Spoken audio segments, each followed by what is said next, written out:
today I'm going to make black chana two ways. So my mom had sent a big bag of dry chana. So I soaked it overnight and this is what it looks like. But because it was such a big bag of chana, it would not fit into my Instapot. So I'm making it in two batches.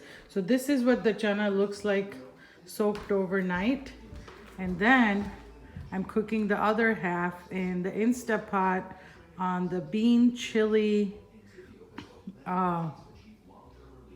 cycle for about 29 minutes. So now my chana has been cooked. The L says that it's been 5 minutes since the pressure cooker has finished cooking.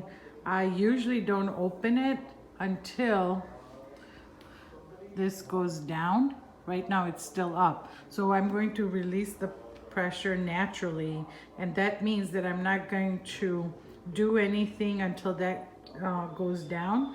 You could do a quick release by here, and you just move this to the venting, and that will do a quick release, but I'm not going to do that. I'm going to let the pressure reduce naturally. So about 20 minutes, and then I'll open it.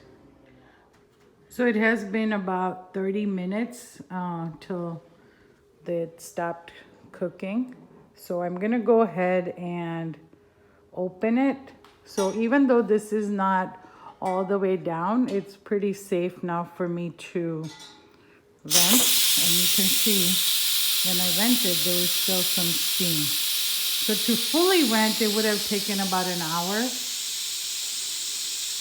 But I wanted to use it soon, so I went ahead and released it. So I waited about 30 minutes to release the pressure. Normally I just let it sit and it takes about an hour or so. So now, as you can see, the little thing has gone down, and so it's safe to open. So I'm gonna go ahead and open. There's a little bell sound. And when I open it, there it is. So this is my first batch of chana in the Instapot. So now here's the difference between the cooked chana and the soaked chana overnight. So now if I press this, look how it smashes beautifully. So it is cooked to perfection.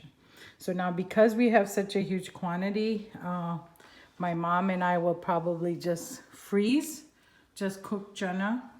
I usually freeze with a little bit of water, the chana water, this one, so that when I bring it out and thaw it, I have that beautiful water with it. And I'll freeze it, and then whenever I need to make the curry, I can use it and I have it. So later on, I will be making this chana actually 3 ways, because 2 ways are my favorite, which is like more like a dry chana, then a sweet, like a chickpea flour base curry chana, and then Rajan likes to make it with onions and garlic and tomatoes, and that's another way. So actually we're gonna try and make this chana 3 ways. So once you have the boiled chana, it's so easy then, because it's there and you can make your curries quick. So the first type of chana I'm going to make is a dry chana that you can eat as a snack. So I'm putting a little ghee in the pan.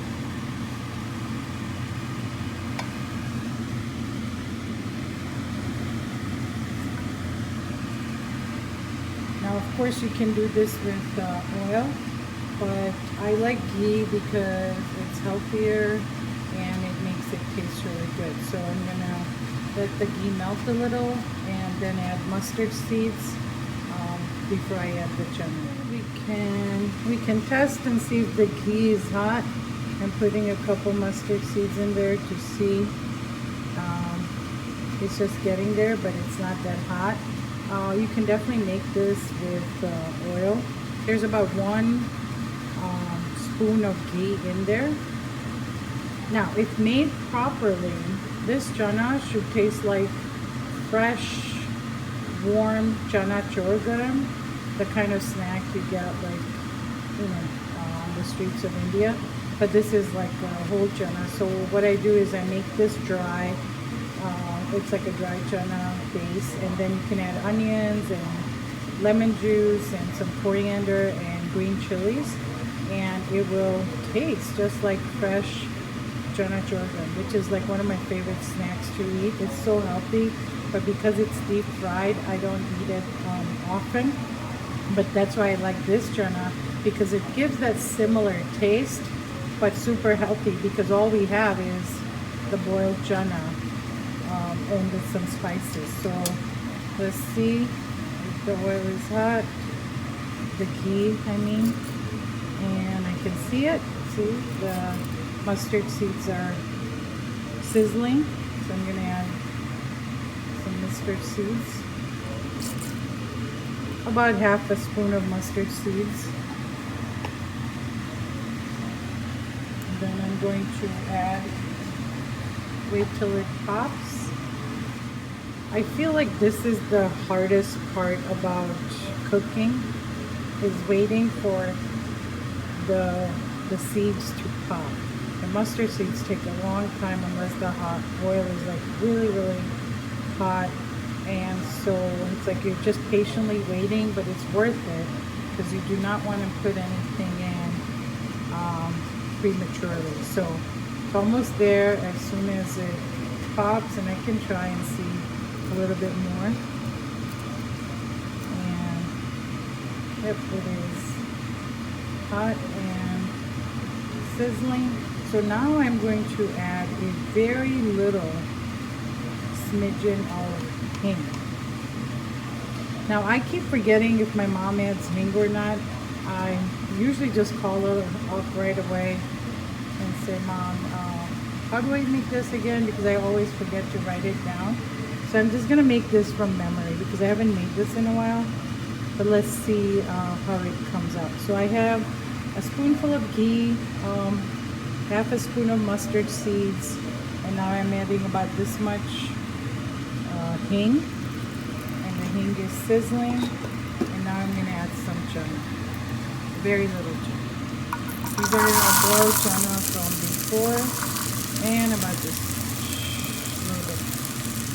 So I would say about two cups of cooked chana.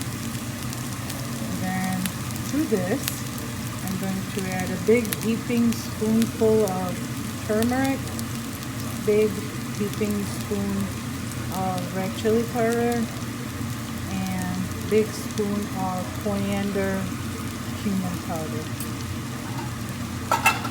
Now there's a little bit of salt in the chana from when I boiled it. When I put the chana in the Instapot, I always add a little salt. So there's already like a little bit of salt in there, but of course you need some more.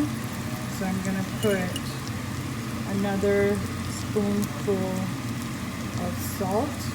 Not that much. It's a small, very small spoon, the spice spoon. But what I also like to do is finish it off with the pink salt. So I like that because it gives a little dimension and flavor. So, and that's pretty much it. Like 5 minutes, I'm gonna stir everything and it's ready. So I have mixed my spices and the chana is pretty much ready. But this is one thing I always do when I make anything dry, like black eyed peas or anything, is I add a little water, just a little bit, so that the spices like form like a little gravy and it gets absorbed in the chana or black eyed peas or chole or anything, like much better. So here we have that gorgeous cooking water from when we boiled the chana. So I'm just gonna go ahead, it's a 1/4 cup and just a smidgen, so it just kind of makes it moist. And now all the spices kind of goes in that water, so it distributes the spices evenly, I feel, in all the chana. So chana is ready. I can turn it off at this point. And then when I'm ready to eat, I can eat as is, which is beautiful. Or I can make it into a little snack plate where I would cut some red onions, green chilies, lemon juice, and a little black salt. Not necessary, but black salt makes everything taste better. And then that would give me that taste of the warm chana chorba. But this is really healthy, ready to go. All this has was boiled chana, a little bit of ghee, and spices. So beautiful. And our curry number 1 is done. So here's the final chana number 1. Eating chana as a snack. I've added tomatoes, onions, green chili, coriander, and a little bit of avocado. And Rajan, you're trying it right now. What is your verdict?